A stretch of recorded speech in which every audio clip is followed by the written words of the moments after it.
या ठिकाणी आम्ही सर्व युवक असतील, माझे सहकारी असतील, आम्ही सर्वांनी आज शिवसेना या पक्षामध्ये प्रवेश करण्याचं ठरवलेलं आहे। मागच्या काही काळापासून माजी आमदार आणि या तालुक्याचे भाग्यविधाते शेतकऱ्यांचे नेते आदरणीय शंकरअण्णा धोंडके यांनी मागील महिन्यामध्ये एकनाथजी शिंदेसाहेब यांच्या नेतृत्वामध्ये जो पक्षप्रवेश लोह्या येथे घेतला, त्यावेळेसच आम्हाला तर प्रवेश करायचा होता, पण शंकरअण्णा धोंडके यांच्या नेतृत्वावर आम्ही विश्वास ठेवून या ठिकाणी शिवसेनेमध्ये प्रवेश केलेला आहे।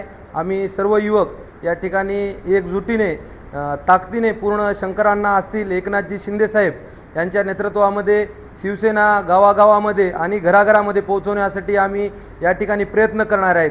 प्रत्येक गावामध्ये शाखा काढण्याचा आणि प्रत्येक घरामध्ये शिवसेनेचा धनुष्यबाण नेण्याचं आमचं हे ध्येय आहे। आणि या ठिकाणी शंकरअण्णा धोंडके यांच्या विकसनशील मागलच्या काळामध्ये शंकरअण्णा धोंडके यांनी जे विकासकामे केली, त्या विकासकामाच्या बळावर आपल्या तालुक्याची मागच्या काळात प्रगती झाली होती। या ठिकाणी पुन्हा एकदा या तालुक्यामध्ये शिवसेना पक्ष वाढवून या ठिकाणी पुन्हा एकदा शिवसेनेचा भगवा शंकरअण्णाच्या रूपाने या तालुक्यात आम्हाला फडकवायचा आहे। आणि एकनाथभाई शिंदे हे या ठिकाणी जनसामान्यांमध्ये असतील, युवकांमध्ये असतील, त्यांच्या मागच्या 2 ते 3 वर्षापासून आपण कामाचा झपाटा पाहिलेला आहे। मुख्यमंत्री झाल्याच्या नंतर आतापर्यंतच्या कोणत्याच मुख्यमंत्र्यांनी जेवढे कामाच्या स्वाक्षऱ्या केल्या नव्हत्या तेवढ्या स्वाक्षऱ्या असतील आणि प्रत्यक्षात कामसुद्धा असेल।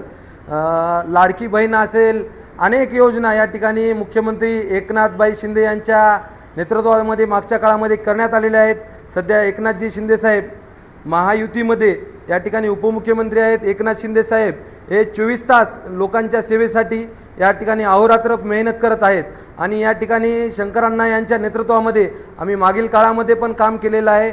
शंकरअण्णा धोंडके हे आम्हाला वेळोवेळी मार्गदर्शन करतील हे या ठिकाणी। आणि आम्ही युवक सर्व युवक आजचे जे प्रवेश केलेले आहेत, आम्ही एका कुटुंबातील एका गाव म्हणजे एका सानिध्यात राहिलेल्या एकमेकांच्या, आणि इथून पुढे आम्हाला काम करण्याची प्रेरणा आम्ही योग्य वेळी मार्गदर्शन लागेल तर शंकरअण्णा धोंडके यांच्याकडून आणि नेतृत्व म्हणून एकनाथभाई शिंदे यांच्याकडे बघून आम्ही प्रेरणा घेऊन या ठिकाणी शिवसेनेत प्रवेश केलेला आहे।